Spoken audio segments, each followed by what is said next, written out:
I know exactly what day it is today. It's Aggie's birthday, so I thought I would just send you a message really and say, hello, I hope you're doing okay, really. Give you a bit of news, tell you what's going on in my life and what's going on in my brain, which are probably two different things a lot of the time. Mum is doing okay, surprisingly well actually. She's now walking upstairs. We set up a bedroom for her downstairs because she couldn't climb the stairs at the beginning. Now she's climbing the stairs. A physiotherapist has come to the house and has told her that she's doing really well. So that's good news. She's gaining in confidence.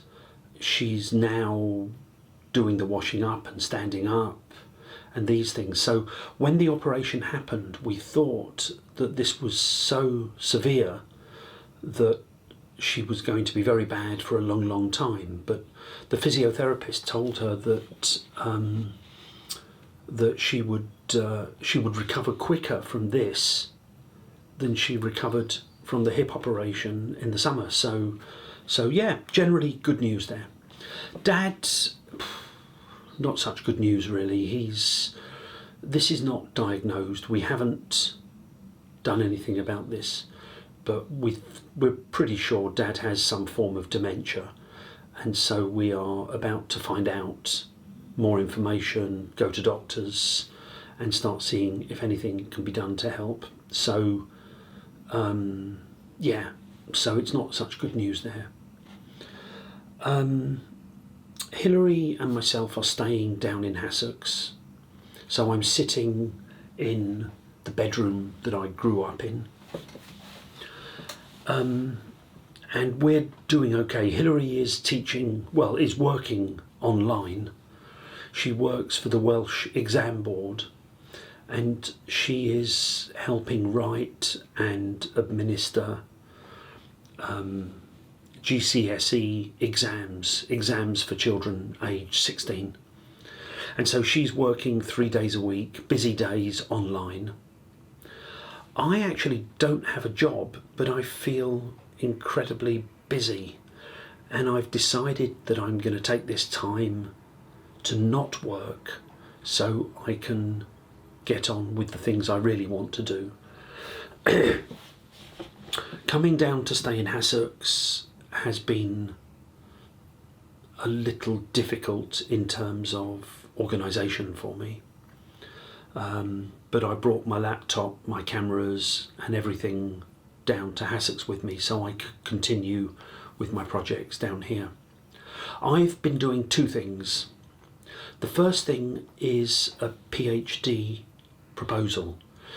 In the UK you have to write only 1,000 words, but you have to have a very good idea of the subject of your PhD before you start. And although it's only 1,000 words, probably 4, 5, 6 weeks I've been working on this project to get a PhD proposal, which is an application, and 1,000 words written about my proposed subject to the university to apply for this. Now the way this works is that if you find a supervisor or a tutor and you send them your application, your writing in September, October, November, then they will make corrections, send it back to you, you rewrite, they send it back, you rewrite. And then in the new year, from January, February, March, April, there are various groups of money, scholarships you can apply for. Now obviously it's quite difficult to get this, and I've tried about 3 times before and I was never successful. The difference this time is that my friend Anna, she's a curator, specialist in photography. She has just got a job at Leeds University. She did a big report in the summer about working with refugees. And she said that there was a big gap in people working with refugees in photography projects and people helping with language education. And she said there was a place for a PhD which must show some form of originality. If I'm going to be accepted to study a PhD, it must bring some new knowledge. She said that there was a place where I could do a combined PhD concerning photography, specifically working with refugees and asylum seekers, where they tell their stories, but also language teaching. And so I've spent the last month reading around these subjects, trying to find a logical connection between some aspect of language teaching and some aspect of what we call socially engaged practice. That means working socially with other people. So my plan is to set up a workshop or a group with people, with refugees, and then ask them to tell whatever stories they want, but then bring some element of language teaching into the project. So my first supervisor would be my friend Anna, who's the photography specialist. But I also have to have a second supervisor, and she has found a Slovakian professor who's living in England now, called Maggie Kubaniova. And when I'm reading her research, I really like what she's doing. I've got a book here from the library about motivation. And her research for many years is about motivating students, but also teaching teachers, teacher training that changes the way teachers think about English language teaching. Because in what she calls, I think, the age of ambivalence, in this age that we live in where many people are moving around the world, refugees, not just refugees, but many people are moving to different countries. And of course, many of them are learning English. But what is lacking, she says, is that English teachers don't always understand the political or the social context of the students they are teaching. And so she's trying to find a way to encourage teachers to understand more about the problems or the motivations of the students, but it's connected to the real lives of the students. It's not just go in, teach a lesson, teach an English tense or teach some vocabulary and leave again. Really, I think this woman is really cares about her students in quite a deep way. And it's a funny thing, when I started reading this, there was one article by this woman, Maggie Kubaniova. I was reading at my desk in Manchester. On the right hand side there is a picture of Aggie sitting in your kitchen that I took, and it was in my exhibition in Liverpool. And it was funny because I was thinking to myself, Aggie would have loved this woman's research. I would sit down and talk to Aggie, and I would say, you know, this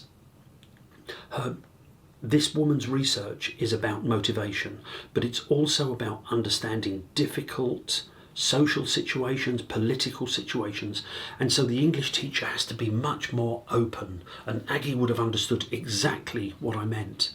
And then I came across this really good essay, a good article that this professor had written, and at the end of the article is a quote by Peter Brook about the theatre, and she has said at the end of her article, there is a connection between language teaching and art, and her example of art was taken from the theatre. And I think she was talking about the trace that a teacher could leave an imprint, that a teacher could leave on the life of a student. Now, I've been teaching for 40 years. I've never seen anybody like Aggie leave an imprint or a trace on their students. She did it better than anybody. And I always think of the parties that you would have at your house when all of her students, her class, would come back after many, many years. This is absolutely leaving a trace. And so I thought to myself, this is fantastic.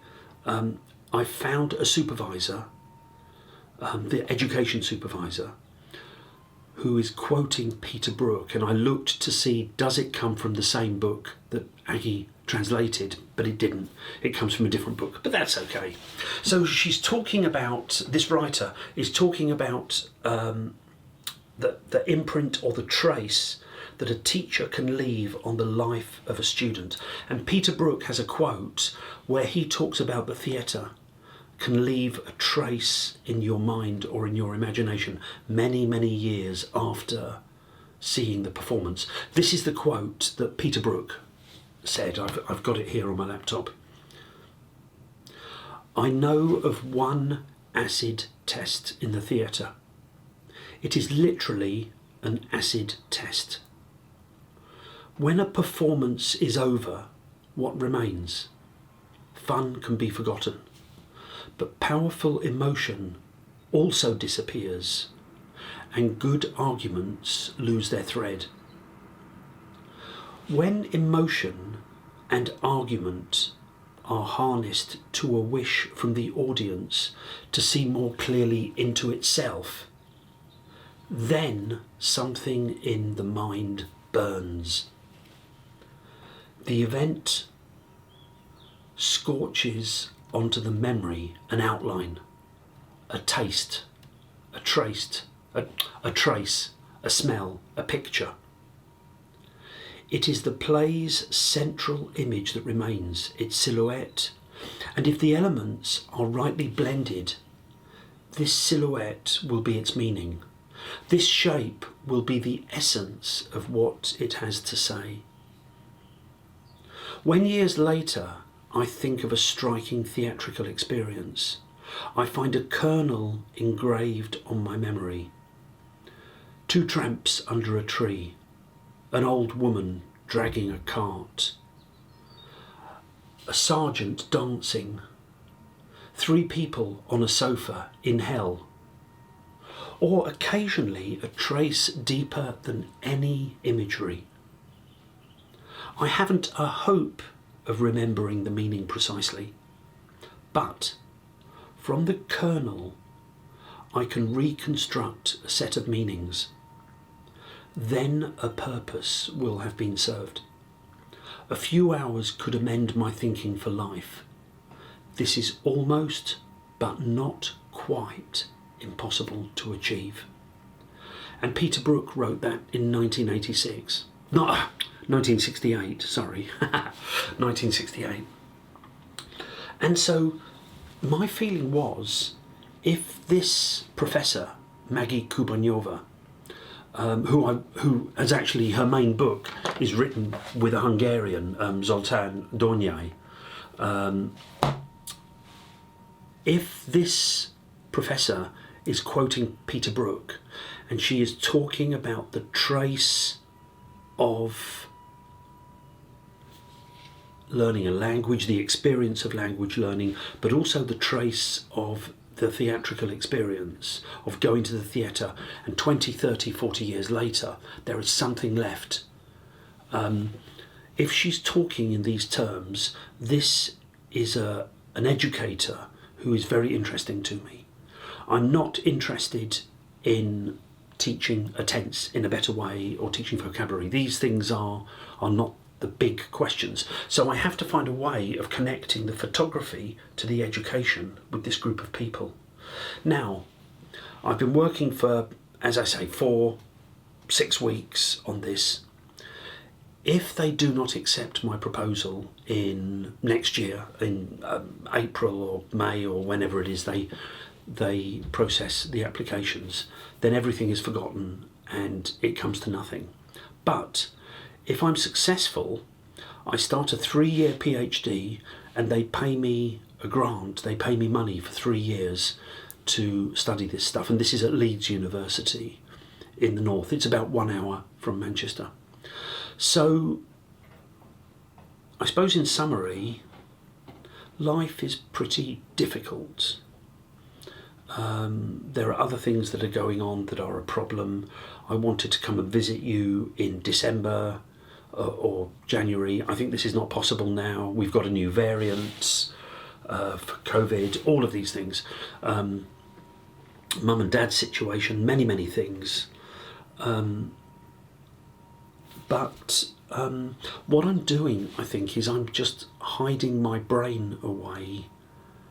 And these are the places where I'm happiest and I'm interested.